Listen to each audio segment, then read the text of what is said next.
The first time I heard the alien child speak, the ruins were still burning, and she was begging me to save her mother.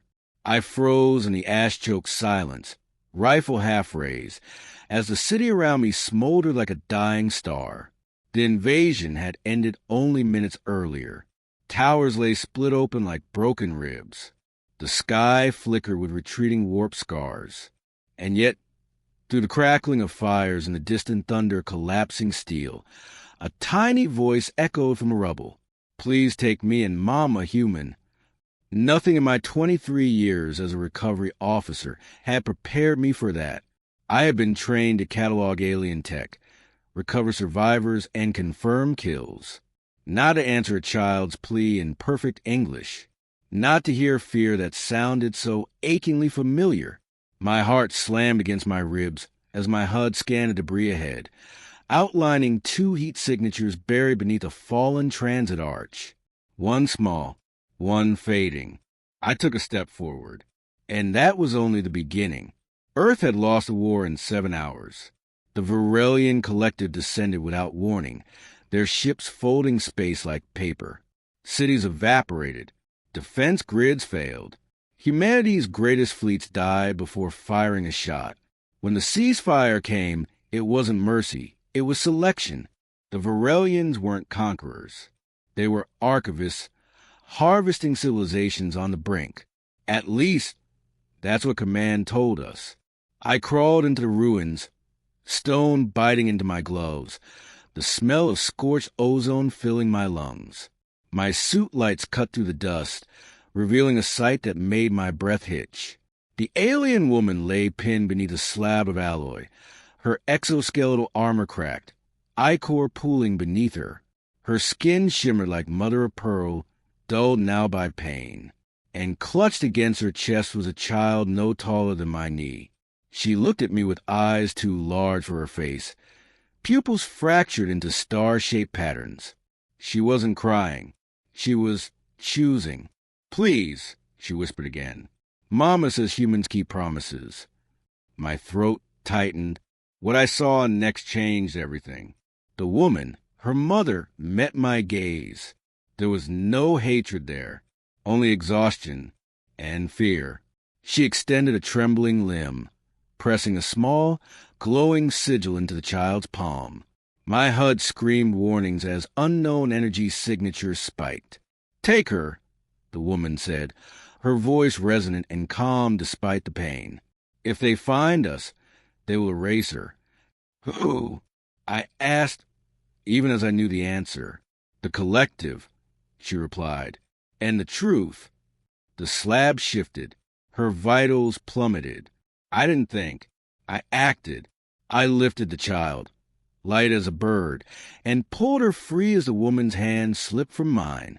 The rubble collapsed inward, sealing the alien mother beneath it forever. The child made a small, broken sound, but didn't scream. She just held on to me. None of us were prepared for the truth. Command wasn't happy when I brought the girl back to Outpost Enoch. My report triggered lockdown protocols and a dozen black-level clearances I didn't even know existed. The Virellian ambassador arrived within the hour, flanked by drones that hummed with restrained violence. She is not a refugee, the ambassador said, its voice echoing in my skull. She is an archive key.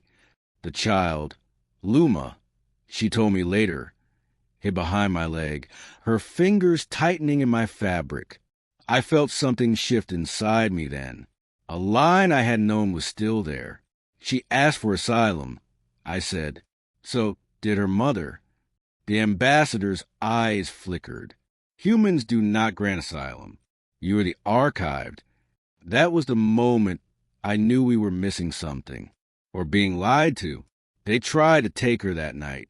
Alarms blared as the station lights died, plunging corridors into red emergency glow. Virellian drones cut through bulkheads like water. I ran with Luma tucked against my chest, her heartbeat fluttering fast and warm. Why are they angry? She asked softly. Because they're afraid, I said. I didn't know why, but it felt true. We reached the old observation ring, a forgotten arc of glass overlooking Earth. The planet turned slowly beneath us, scarred and bleeding light. Luma pressed her hand to the viewport, and the stars moved. Space itself bent, responding to her touch.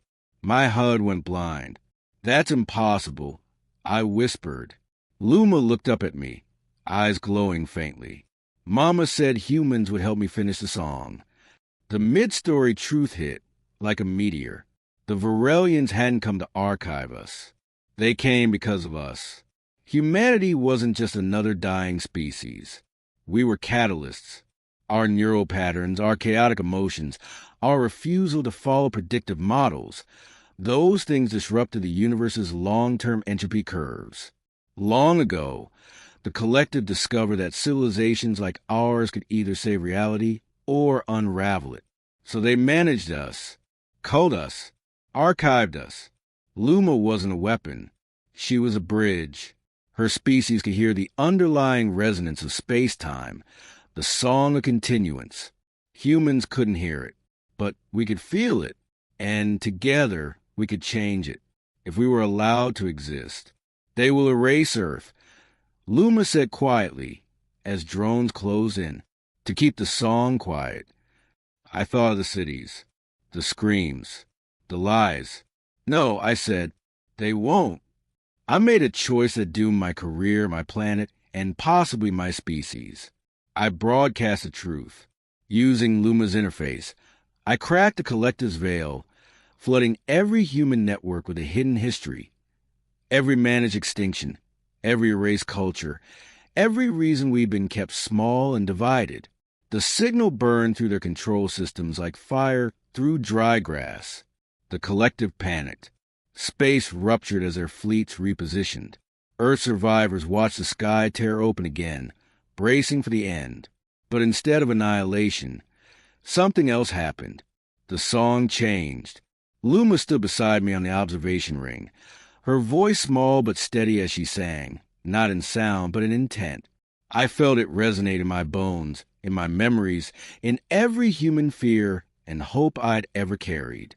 Around the planet, people felt it too. We weren't soldiers or archivists. We were guardians. The collective retreated, their logic shattered by something they couldn't quantify, a species that chose compassion over preservation, a child who trusted a broken man to keep a promise.